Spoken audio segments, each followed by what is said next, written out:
قضا کر لے، یہ اس کے لیے بہتر ہے۔ تو اس سے ہمیں کیا پتا چلا کہ روزہ کس پر واجب ہے؟ اس کے لیے ہم کن چیزوں کی طرف دیکھیں گے؟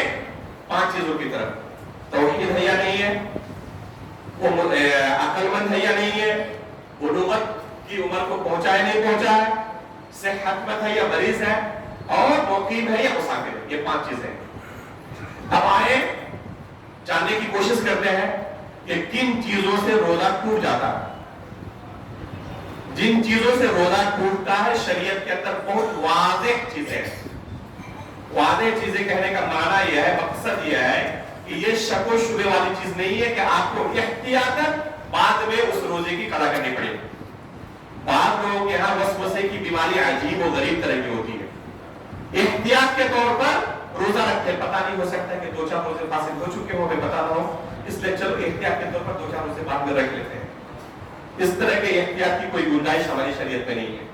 یہاں تک کہ بعض لوگ کیا کرتے ہیں، رمضان شروع ہوتے وقت یہ چاند دیکھ کر روزہ شروع کرنا ہے نا، تو آسمان میں بدلی تھی، اس وجہ سے چاند نظر نہیں آیا، تو شک و شبہ کی بنا پر بعض لوگ کیا کرتے ہیں، ہو سکتا ہے کہ چاند نکلا ہو اور بدلی کی وجہ سے نظر نہ آیا ہو، اس لیے چلو شک کی بنا پر رکھ لیتے ہیں۔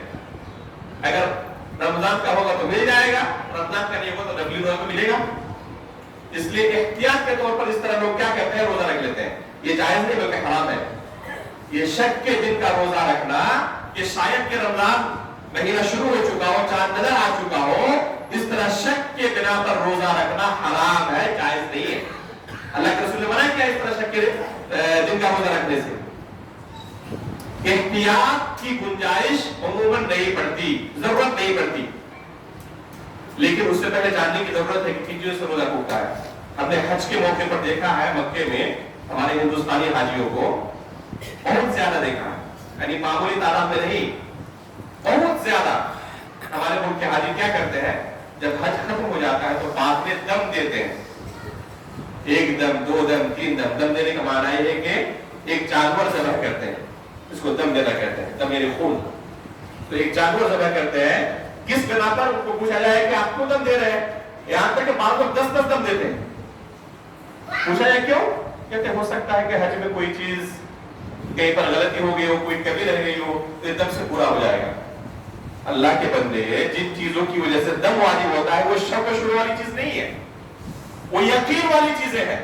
یہاں تک کہ حکم یہ ہے کہ اگر کسی نے کوئی غلطی کی، مسئلے کی جانکاری نہ ہونے کی وجہ سے یا بھول کر، تو اس سے معاف ہے، اس پر کچھ بھی واجب نہیں ہوتا۔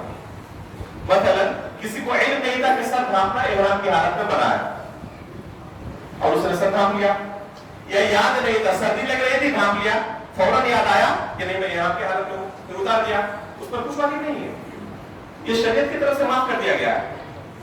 تو یہاں پر شک کی بنا پر اسے احتیاط کی بنا پر دم دینے کی ضرورت ہے۔ یا کوئی شخص ایسا تھا جس کو مسئلے کا علم ہی نہیں تھا، جہالت کی بنیاد پر اس نے یہ غلطی کر دی، تو ایسے موقع پر بھی اس پر کچھ بھی واجب نہیں ہے، اللہ تعالیٰ نے پہلے معاف کر دیا۔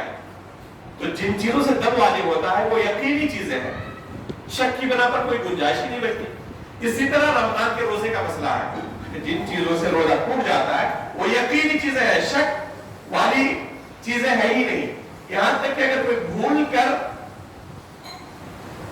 ایسی کوئی چیز انجام دے دے جس سے روزہ ٹوٹ جاتا ہے، تب بھی روزہ اس کا نہیں ٹوٹتا، اگر اس نے بھول کر لیا ہو۔ مثلا کن چیزوں سے روزہ ٹوٹتا ہے، کھانے سے، پینے سے، بیوی کے ساتھ ہم بستری کرنے سے، عورتوں کے تعلق سے خصوصی ایک مسئلہ کہ روزے کے کسی بھی وقت، یعنی صبح صادق سے لے کر غروب آفتاب تک، سورج طلوع ہونے سے لے کر صبح صادق طلوع ہونے سے لے کر سورج ڈوبنے تک، یہ روزے کی مدت ہے۔ یہاں تک کہ اگر افطاری سے 5 منٹ 2 منٹ پہلے بھی کسی خاتون کو حیض کا خون آ گیا یا اس کے یہاں بچے کی ولادت ہو گئی تو اس کا روزہ کیا ہوگا، ٹوٹ جائے گا، یہ روزہ مانا نہیں جائے گا۔